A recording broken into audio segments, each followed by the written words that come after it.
Hello friends, நான் வீட்டுக்கு தேவையான சோப்புத்தூள், துணி துவைக்கிற லிக்விட், டிஷ்வாஷர், பாத்ரூம் கிளீனர் இதெல்லாம் நானே செஞ்சுக்குவேங்க.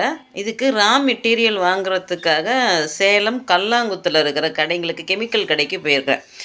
நான் ஒரு கடையில் நான் இப்போ ஒரு 4, 5 வருஷமாகவே நானே செஞ்சுக்குவேன். துணி துவைக்கிற சோப்பு, குளியல் சோப்பு இது எல்லாமே செஞ்சுக்குவேன். பெனாயில் பேஸ் வாங்கினோம்னா அது நம்ம 5 லிட்டருக்கு 1/4 கிலோ 1/4 லிட்டர் வாங்கினா கூட போதும். நம்ம 5 லிட்டராக வாட்டரில் மிக்ஸ் பண்ணிக்கலாம். இந்த மாதிரி நானே மெட்டீரியல் வாங்கி செஞ்சுக்கிட்டால் நமக்கு ரொம்ப காசு கம்மியாகும். இது பெரிய மகத்தான வேலையெல்லாம் இல்லை, ரொம்ப ஈஸியானது தான். என்ன இந்த காஸ்டிக் சோடா மட்டும்தான் கொஞ்சம் கொஞ்சம் கேர்ஃபுல்லாக இருக்கணும். மற்றபடி இதெல்லாம் ஈஸியானது தான். இது வாங்கிறதுக்காக நான் போனேனுங்களா, அப்படியே அவங்க கடைக்காரங்க கிட்டே கேட்டுக்கிட்டு அவங்க கடையில் என்னென்ன கெமிக்கல் இருக்குது எடுத்துக்கிறாங்கன்னு சொன்னேன். ஓகே சொன்னாங்க. இவங்க கடையில் எல்லா கெமிக்கல்ஸும் நிறைய வச்சுருக்குறாங்க. பெரிய பெரிய ஸ்கூலு, காலேஜு, ஹாஸ்பிட்டலெலாம் நிறைய க்ளீனிங் ஏஜென்ட் இருக்க முடியல, ஆசிடு என்னவோ சொல்லி வச்சுருந்தாங்க. சரி, அதெல்லாம் நமக்கு தேவையில்லை. எனக்கு வேண்டியது இப்போ என்னென்ன வேணும்னா caustic soda, acid slurry, SLS, துணி சோடா, ஆப்ப soda, citric acid, phenyl base இதெல்லாம் கேட்டேன். இதெல்லாம் இருந்தது, இதெல்லாம் வாங்கிக்கிட்டேன். அப்புறம் நான் அந்த கடைகளில் பார்த்தோன்னு வச்சுங்க, ஒவ்வொரு கடையிலையும் ஒரு ரேட் வச்சுருப்பாங்க. நாம்ளே சிக்கனமாக இருக்கணுங்கிறதுக்காக தான் நாம்ளே செய்கிறோம். ஒரு சில இடத்துல நல்ல விலை சொல்லுவாங்க. ஒரு கடையில் ஒரு தடவை காஸ்டிக் சோடாவே 1/4 கிலோ 40 ரூபான்னு கொடுத்துட்டாங்க.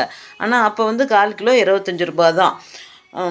அதனால் ஒரு கடையில் நான் அவங்க ரேட் என்னங்க காஸ்டிக் சோடா மெயினாக வச்சுக்குவேன். அந்த காஸ்டிக் சோடா எவ்வளோன்னு கேட்பேன். அந்த கடையில் அதை மட்டும் வாங்கிக்கிட்டு வேறு கடைக்கு போயிடுறது. சரி, அந்த வேறு இவங்ககிட்டலாம் எஸ்எல்இஎஸ் இதெல்லாம் என்னன்னு கேட்டால் இன்னொரு கடையில் சொன்னாங்க எஸ்எல்இஎஸ் 1 லிட்டர் 120 ரூபான்னு. இவங்க கடையில் 100 ரூபா. ஆசிட் சிலரி 200 சொன்னாங்க. இவங்ககிட்ட 1/2 லிட்டர் நான் 90 ரூபாய்க்கு வாங்கினேன்னு நினைக்கிறேன். அப்போ இந்த கடை எனக்கு பிடிச்சதுனால இவங்ககிட்ட வீடியோவும் எடுத்துக்கலான்னு எனக்கு யூடியூபுக்கு வேணும்னு கேட்டால் கொடுத்தாங்கங்க. கெமிக்கல்ஸ் மட்டும் இல்லாமல் இவங்க ஊதுபத்தி, சந்தனம், பன்னீர், குங்குமம், திருமஞ்சனம், இந்த சாமி அபிஷேகத்துக்கெலாம் வாங்கும் இல்லைங்களா பொருட்கள், அது எல்லாமே வச்சுருக்குறாங்க. அதுவும் இல்லாமல் இவங்களே சோப்பு எல்லாருமே ப்ரிப்பேர் பண்ண முடியாது இல்லையா? இந்த சோப்பு ஆயில், சோப்பு இதெல்லாம் இவங்களும் தனியாகவும் ஹோல்சேல்ஸ் ரேட்டுக்கு தராங்க. நமக்கு அது ப்ரஷ்ஷு, மாப்பு இது எல்லாமே இவங்க கடையில் இருந்துச்சு. சரி, நமக்கு வேண்டிய பொருள்கள்லாம் மட்டும் நான் வாங்கிக்கிட்டேன். நாம் செஞ்சுக்கலாம். அது ரொம்ப ஈஸியானது தான். ஒவ்வொரு பொருளையும் நான் இப்போ சோப்பு செய்யக்குள்ள நான் எப்படி சோப்பு செய்கிறதுன்னு சொல்கிறேன். அது ரொம்ப ஈஸி. நாம்ளே கோகனட் ஆயில் வச்சு நல்லா செஞ்சுக்கலாம். அதுக்கப்புறம் அதே மாதிரி தான் வாஷிங் லிக்விடு, அதுவும் ரொம்ப ஈஸி தான். ஒவ்வொரு செய்யக்குள்ள உங்களுக்கு வீடியோ போடுறேன்.